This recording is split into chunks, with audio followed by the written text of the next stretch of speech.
Welcome to That Annuity Show, the podcast that will make you an expert in explaining annuities to your clients. Give us 30 minutes each week and we'll shave hours from your client presentations. Now, here's your host, Paul Tyler.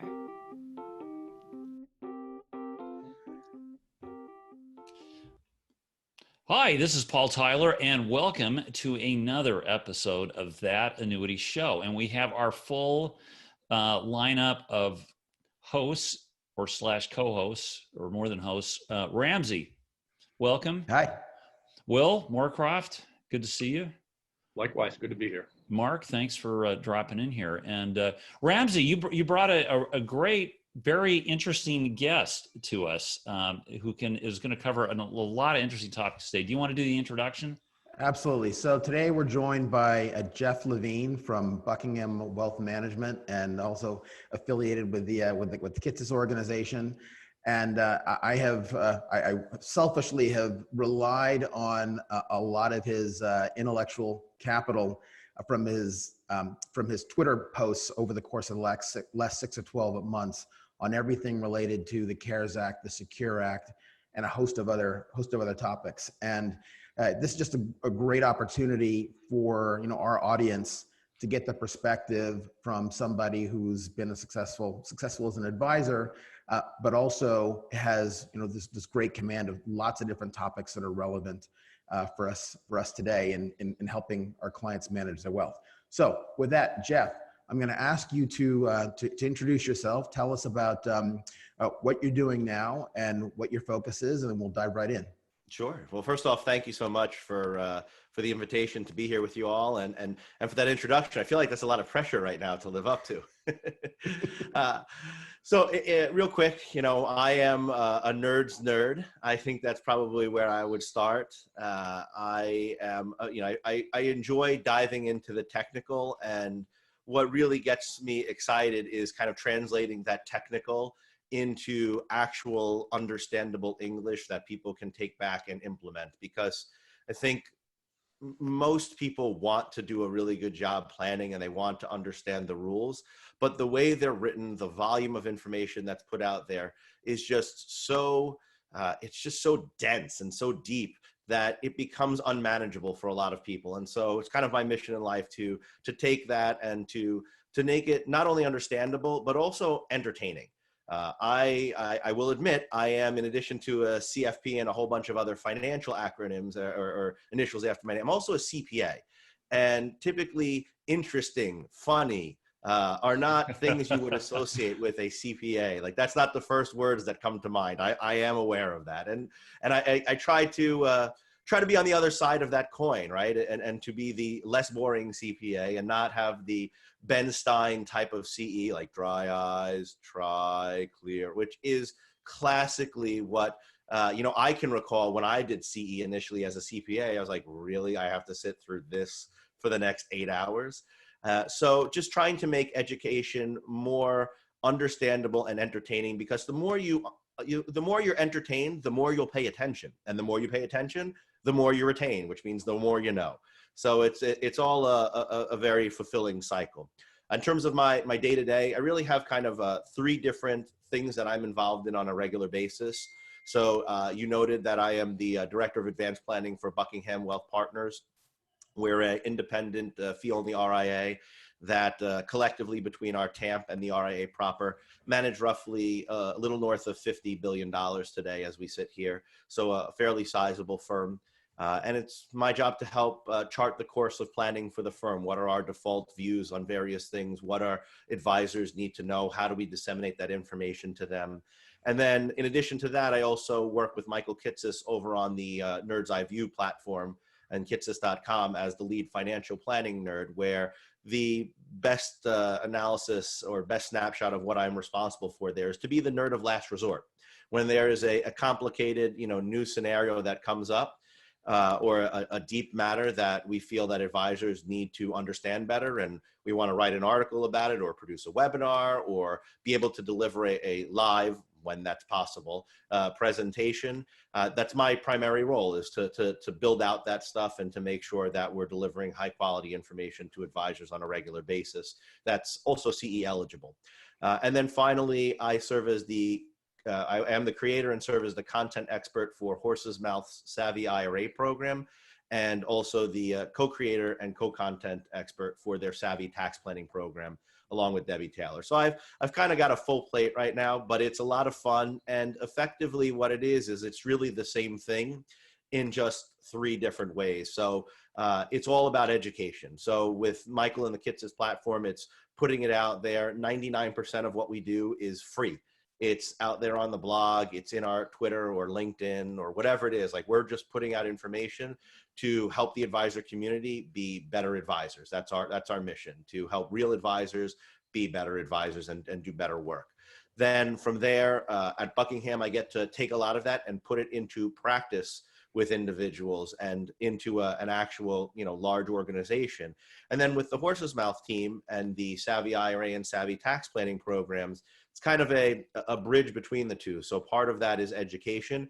And then part of those programs is also slides that advisors can use to then go educate the clients that they work with, or the potential clients that they may work with one day. So it's kind of a bridge between those 2 areas, but it all comes down to education, knowledge, and increasing the bar for our profession as a whole. So a couple of things. First of all, we now have a title for this podcast, The Nerd of Last Resort. So thank you for that. You saved us some time. Love that. So one of the areas that you spent a lot of time on is on legislation. So there have been a few key elements of legislation over the course of the last year. Can you give us a quick overview of kind of where we are on things? So Secure Act was a big deal 12 months ago, but has it been overtaken by events? And then can we talk a little bit about the CARES Act and what you think the implications are there? Yeah, I think those are 2 great areas to start. And I would just say that one of the things that's worth noting is that, legislation, sweeping legislation, seems to be a lot more common today than it was in the past. And largely that's due to our political climate. We have, I don't think it's any real secret that we're very polarized as a country right now. And so the parties and we're passing laws where one party is vehemently against the laws, right? And it's not, if we go back to 2013, Democrats did it with Obamacare. If we look to 2017, Republicans did it with the Tax Cut and Jobs Act. So it's not this party or that party. And I don't want to get into it's very tough to talk tax policy without getting people angry at you for being political, but it's not a political statement. Both sides actually do that. It's a true both sides-ism right now, where each party has tried to push legislation when they've had full control that is entirely along their party lines. And what effectively happens is when you pass laws without any of the other side having input or being able to balance the law with some things that they want, effectively, as soon as they get control, they want to undo everything the other party did, as opposed to just modifying it to a lesser extent. And so that's what we're seeing right now, right? The calls from one side of let's repeal this, and the calls from the other side of let's repeal that. Not let's modify, let's change, but let's get rid of it entirely, because we did not want it, we did not vote for it to begin with. And so I think we're likely to continue to see very sweeping legislation in the coming years until we can get back to a little bit more of a moderate style of politics, where we do bring in people from both sides, where we don't shove bills through on reconciliation through Senate to try and beat the Senate rules and not have to deal with filibusters. All of this has consequences, and the consequence is simply that you have to deal with laws that change dramatically, much more frequently than we would in the past. So obviously, a few years ago, we had the Tax Cut and Jobs Act. That was pretty significant. But more recently, as you noted, we had the Secure Act that was passed in December of last year. At this point, it feels like it was December of last century, because so much has happened since then, right? I mean, who would have thought 2020 would be what it is today? But because of that, and the CARES Act and the pandemic and the PPP Flex Act and all the other pandemic-related laws, rules, guidance, everything that we've had to deal with, we've almost put the Secure Act as a planning profession on the back burner, when it has huge consequences. It was the largest change to the retirement rules in more than a decade. In fact, since 2006 in the Pension Protection Act, we haven't seen changes like that. So this was a really, really big deal. It continues to be a really big deal. It's just that we're now probably, for a lot of advisors and tax professionals and insurance professionals, whatever you are, wherever your business consists of, probably now just kind of catching your breath in a lot of situations, having, dealt with everything we've dealt with this year so far. And there's still a lot of unknown going forward. So the Secure Act really changed the game for retirement planning. Most importantly, it changes the post-death distribution rules, right? So whereas before the default for living beneficiaries, such as a child, a grandchild, et cetera, was the so-called stretch, where an individual could take distributions over their life expectancy and take relatively small amounts. I mean, even a 40-year-old beneficiary had a 43.6-year life expectancy. You don't have to look that up, just take my word for it, that's right. They had a 43.6-year life expectancy, which meant they were having to take out like 2.5% of the account each year. Now, the default essentially is you have to take everything out in 10 years once someone dies. And there are a select group of individuals known as eligible designated beneficiaries, such as a spouse, a disabled or chronically ill person, or a minor child of the decedent that don't have to deal with that 10-year rule. They still get to stretch as they would have before, but it's a very limited group. So that's a huge change. And there were other changes too, obviously being the largest change to retirement rules in more than a decade. It touched on a lot of other areas. So changed the rules for IRA contributions and eliminated the age cap there, pushed back the age at which required minimum distributions begin from 70 and a half to an actual age that people can understand, 72, because no one gets half birthdays when you talk to them in real life, clients, right? What is a half birthday? So it did a lot of stuff like that in addition to the changing of the post-death distribution rules. But that is clearly the headline from that. And then we turn to the CARES Act, which was a monumental bill in and of its own right, which was passed earlier this year on March 27th and offered substantial benefits for individuals and small business owners. That's where we got the Paycheck Protection Program. That was the program where the government would fund loans to small businesses, and if they spent them on certain specific expenses, such as notably payroll, but also things like rent, et cetera, you could have those loans fully forgiven.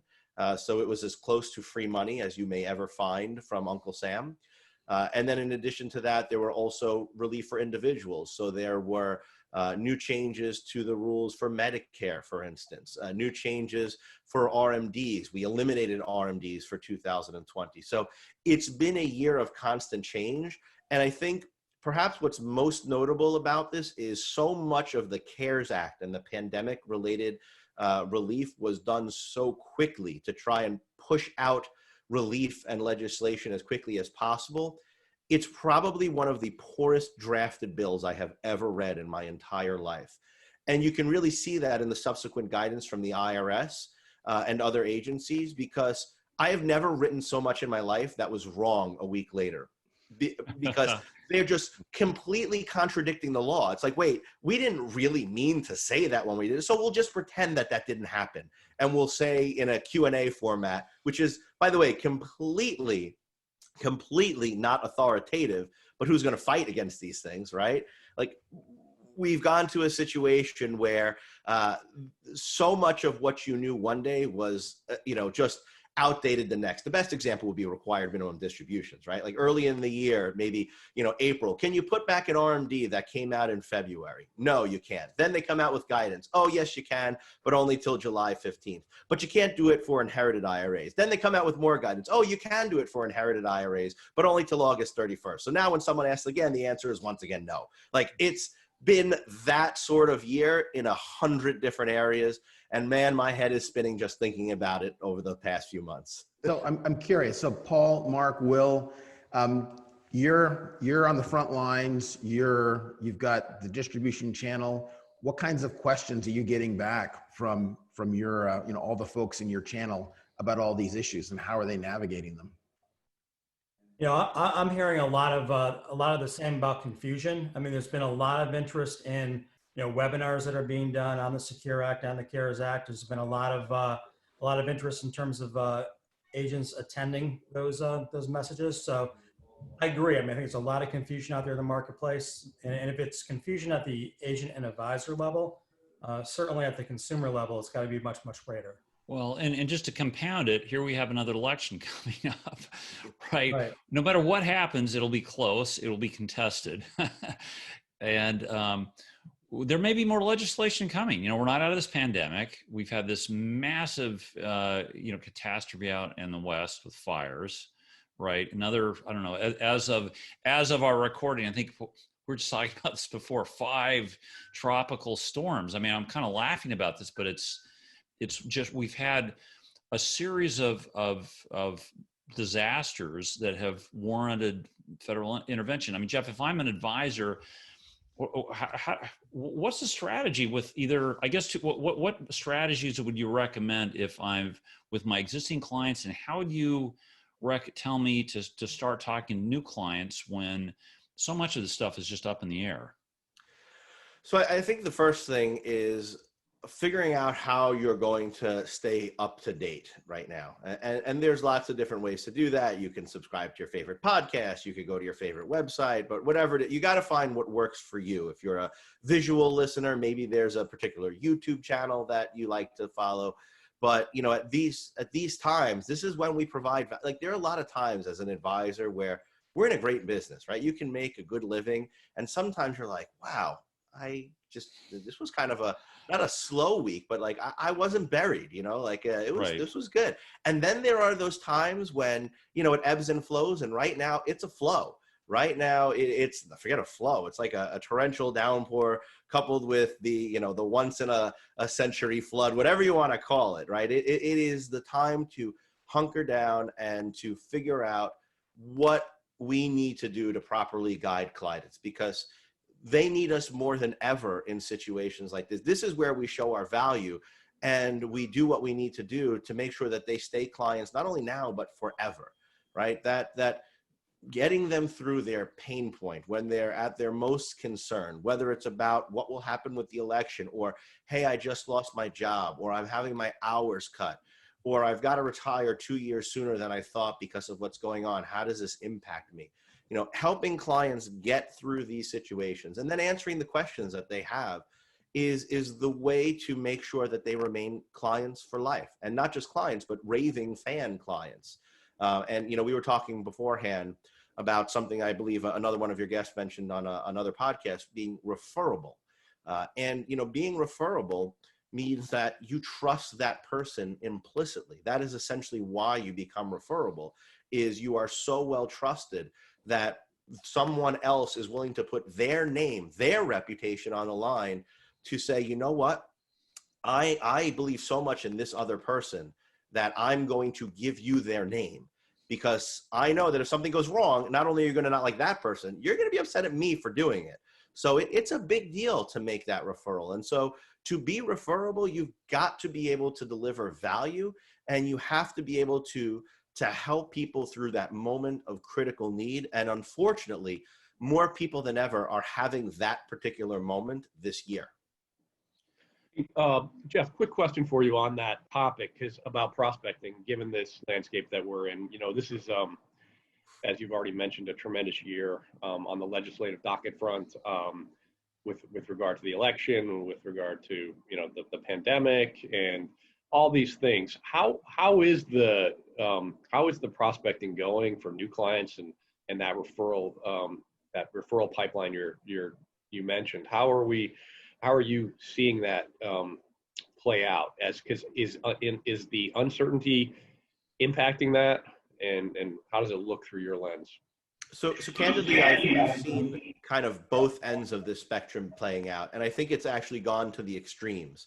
You know, there are always those advisors that are rock stars and are bringing in new clients relatively, you know, on a regular basis. There are those that kind of have their books of business and they bring on a new client from time to time, but they basically are just maintaining. And then typically you've got those kind of in-betweens.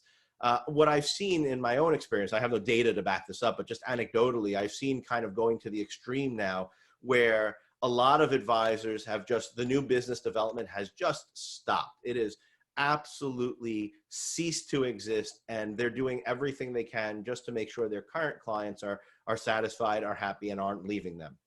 And then you've got other advisors who have used this opportunity and this challenge as an opportunity, I should say.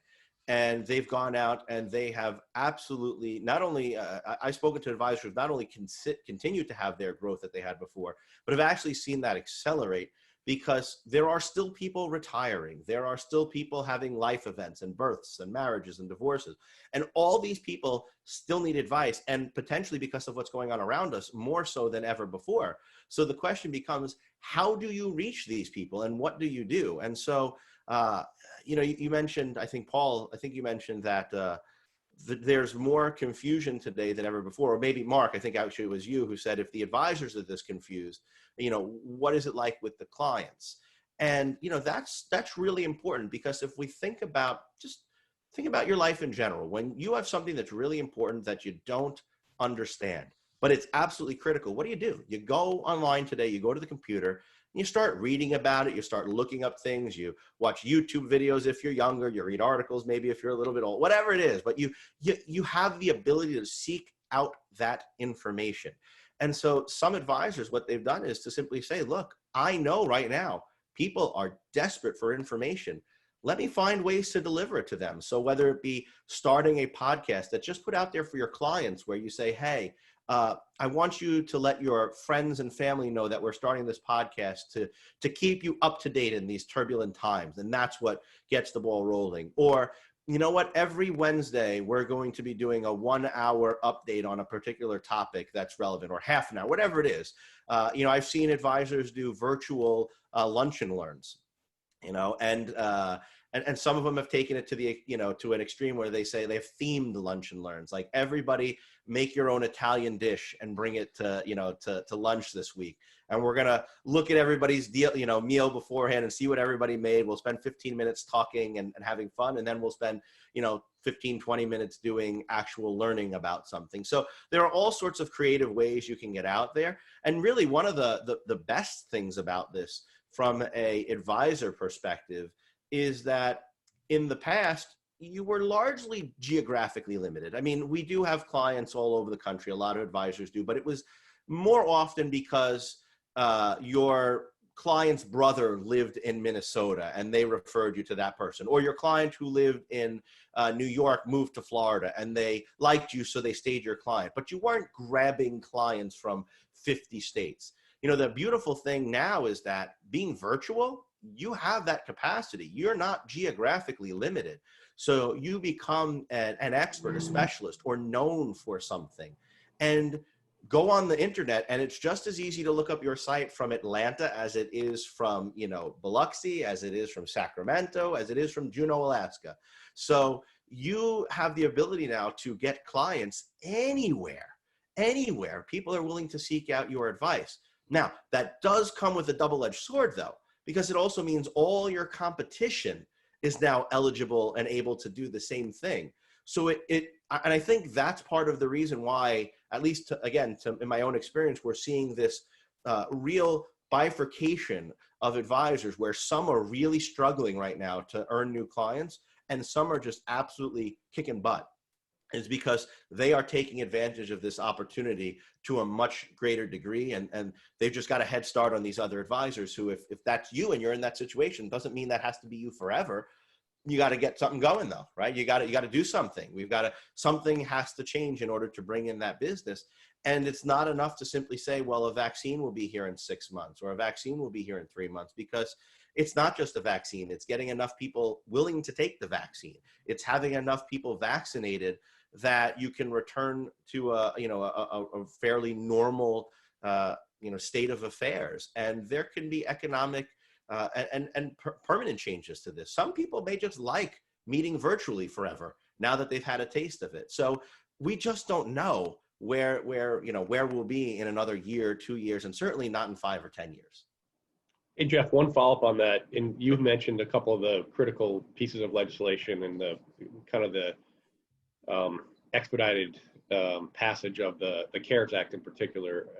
On your horizon, are you seeing another something to supplant the CARES Act or something to supplement it, or post-election? Any insights on that? So I think we're likely to see some sort of legislation. I'm not convinced it'll happen soon. In fact, about 6 weeks ago, as we sit here and record this, I think it was that the House had passed their bill and everybody said, oh, they'll come together. And because, I'm sorry, the Senate passed their bill. The House had previously done that. And everybody said, oh, they'll come together. They'll work this out in joint committee and they'll pass something. And I was, I hate to make predictions on legislation just because it's hard to say what Congress is going to do. They do some weird things from time to time. But even at that time, I was kind of quick to say, like, slow down. Let's not take this as for granted. There were a lot of people who just assumed, hey, we're getting more stimulus checks and we're getting more PPP, round 2, et cetera. And I was advising people at that time, like, pump the brakes, slow down, because you're still in an election year, and that makes things more difficult. Because if either side believes they have a legitimate path to having more control than they currently do right now, their best course of action is perhaps to wait until the election occurs to get more of what they want, as long as it's not so politically harmful for them to wait in the interim. And while we are still in the midst of a pandemic, numbers have come down to some extent. We're seeing spikes and all that, but it's not March or April at this time. And so it hasn't been politically risky enough for either Democrats or Republicans to say, we'll hold out. And I think because of that, and the closer we get to the election, the more difficult that becomes. If think about it, you're one day away from the election. Are you going to pass a law? No, because somebody believes for sure that in one day they'll have more control than they do today. And so the closer we get to the election, the more unlikely it becomes that we'll see something passed before that date. And then once the election occurs, it's really going to depend upon the outcome of that election. If it's relatively status quo, if for argument's sake, President Trump is reelected, the House stays Democratic, and the Senate stays Republican, well, I think you're likely then to see everybody kind of get together and say, all right, we've got to do something. But if for whatever reason, the Democrats take the presidency, the House, and the Senate, or the Republicans do the same thing, to the opposite extreme, I don't think you're going to see anything until, late January at the earliest, because one party is going to say, we can do what we want. We just have to wait until that point. So unless there is a huge change in what's going on with the virus, where all of a sudden we've got these enormous spikes or something else economically that occurs that absolutely rattles the nation and forces politicians back to the table at a time when it may not be politically favorable for them to do so because they'd rather have more control in a few weeks, but they're just forced to do so because the American people will be so ticked off if they don't do something now, that unless we see that situation, I think we could be in for a long haul. But ultimately, yes, we will see something. There's got to be more small business relief. We have to have something for the states. States are just flat broke. There's other things that need likely fixes. For instance, right now, Paycheck Protection Program was clearly designed to provide individual business owners the ability to receive those dollars and to be able to deduct the expenses. Both parties have people on record saying that is what we intended when we passed the law. And the IRS has taken the alternate position. And the reason they're doing so is for a lot of technical nonsense, which we could spend hours on, but would bore people absolutely to tears. But bottom line, we need legislation to fix that. People who turned 60 this year desperately need legislation so that their Social Security is not dramatically lowered in future years because the wage base this year is so far down. So there's lots of things that will need fixing that Congress has to, I use has to in quotes, of course, because they don't actually have to do anything, but realistically, they're going to have to address these issues at some point here in the not too distant future. The question really is the not too distant future October? Is it December before they go out on holiday break? Is it next year once the new House and Senate and presidency are solidified? So I think that's really where a lot of the question is, but it's a matter of time, but it won't be years, it will be months. Wow. Okay, Ramsey, if I'm sitting with my client and listening to this, they might stop say, oh my gosh, what's going on? Jeff, what would I, if I could say, look, there's a lot of noise. Mm-hmm. Don't worry, no matter what I'm going to tell you, here's what you should be doing in this environment, taking care of. What do you think won't change here, between now and in the next 6 months? That things will change. That's what won't change. There will be change. I think one of the things that, I say that in jest, but one of the things that I believe won't change here is that there is, and perhaps you were thinking more technically, but I'm just going to go more broad, and that's the need for ongoing due diligence and evaluation of individual circumstances, because too often we look at things and we say, oh, well, nothing has really changed, right? So let's use estate planning as an example, because I think it's a classic example. You guys probably have the same clients I do, where you ask them to bring in their estate documents, and what do? They bring in stone tablets where their will was chiseled on it, 75 years ago, because it's so old. And they say, well, nothing's changed. My kids are still alive, and I'm still here. I'm still married. Well, actually, maybe your kids were 10 when you wrote this, and now they're 50, and you don't need the same provisions. Or maybe when you started this, your brother, who was 40 years old like you, was your executor, but now you're 80 and your brother's also 82. Like, do you want that person being your executor? Let's change that. But even beyond that, right? Even if everything has stayed status quo for the client, there are outside forces that change what you need to do or what you should consider with your own plan. So, for instance, we mentioned the Secure Act earlier in this episode. And that is a classic example, because the Secure Act has dramatic changes for the post-death distribution rules. And, a lot of individuals, for various reasons, decide to leave an IRA or a 401k to a trust. And while that can certainly add a level of post-death control over assets that's not available via other planning routes, it also comes at the cost of, or at the expense of, cost and complexity. So when I'm sitting down and talking to a client or a potential client about why what we should do, it's really those old scales of justice. And on one side, we're putting the weight of how important is control for you from the grave. How important is that? And on the other side, it's cost and complexity, and it's just a balancing act. So maybe the control element hasn't changed here. Maybe everything's exactly the same. But the Secure Act, whoa, boy, does that tip it in the nature of cost and complexity. Complexity because the Secure Act, my goodness, does it make things more complicated. And cost because for a lot of trust, you're talking about taking everything out of that IRA in just 10 years, right? Which means if it's held in the trust, if it's a trust that can hold assets, which would be the one that would be able to protect those dollars for the longest, those dollars are subject in general to trust tax rates. And what a lot of people don't realize is where you or I don't get to the highest income tax level this year until we have more than $500,000 or $600,000, depending upon our filing status, a trust gets there at $12,950. So if you have a trust that's subject to the 10-year rule, even a modest size IRA like $25,000, if you were to try and spread that out evenly over 10 years and you apply a reasonable growth rate, you're still talking about taking out $30,000, $35,000 a year to split it evenly over the 10 years. And guess what? At $35,000, if that money is left in the trust, 2/3 of it is already taxed at the highest income tax rate. That's 37% today, depending upon how the election goes, or frankly, if nothing changes in 2026, that's back at 39.6%. That's before we get to state income taxes, which are more than 10% in a few places. That's before local income taxes, which may apply if you live in a city or other municipality that imposes that. So the question for some clients is, would you rather take the risk that your son or your grandchild or whoever it may be will take that money and blow 100% of it on a Ferrari?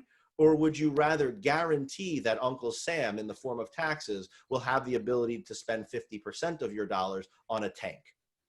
which is right for you? And there's no right answer, right? Some people will say, look, unfortunately, my beneficiary is not sophisticated, or they've got challenges, right? Let's go there. If I give it to them, they have alcohol problems, or they have problems with, or they've spent frivolously in the past.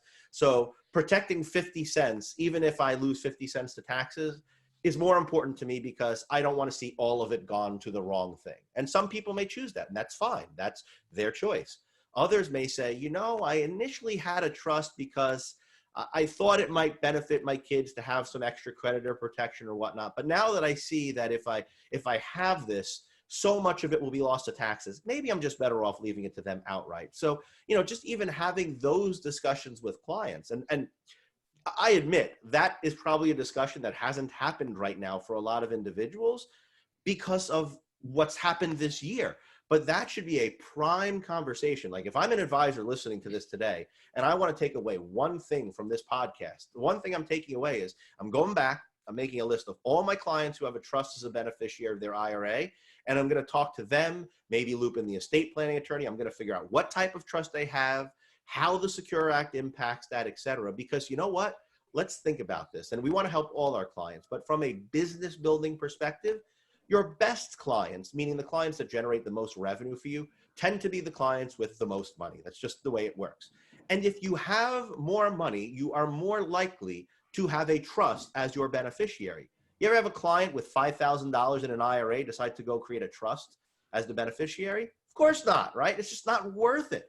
But if you've got $5 million, or maybe 500,000, but you get the point, right?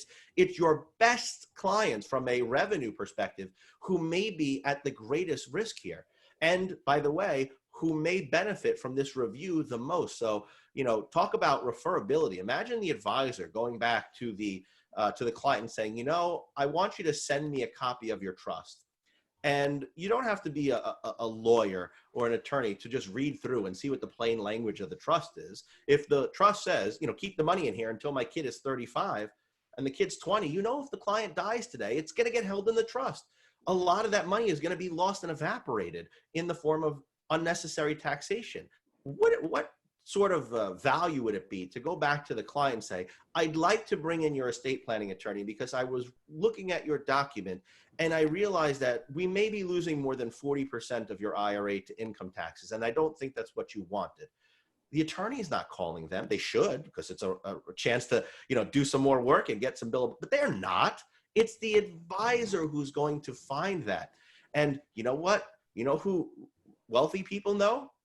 Other wealthy people who might have the exact same problem with their trust, or, that's how the ball gets rolling. And it truly is one of those, we've all been, we've all learned a lot more about exponential growth in the year of 2020 than we wanted to learn about, for obvious reasons. But it works the same with advisor growth, is that once you get that ball rolling and you start to see that trend line tick up, it's exponential. You meet one wealthy person, they introduce you to another one who introduces you to two more, and they introduce you to two more. And before you know it, you've got a real steady line of individuals who are not, resistant to your calls, but who are hoping to hear from you, or who are actually calling you to say, can you do for me what you just did to my friend Susan or John, or whatever it may be. So I think it's a great opportunity right now. Anytime there's change,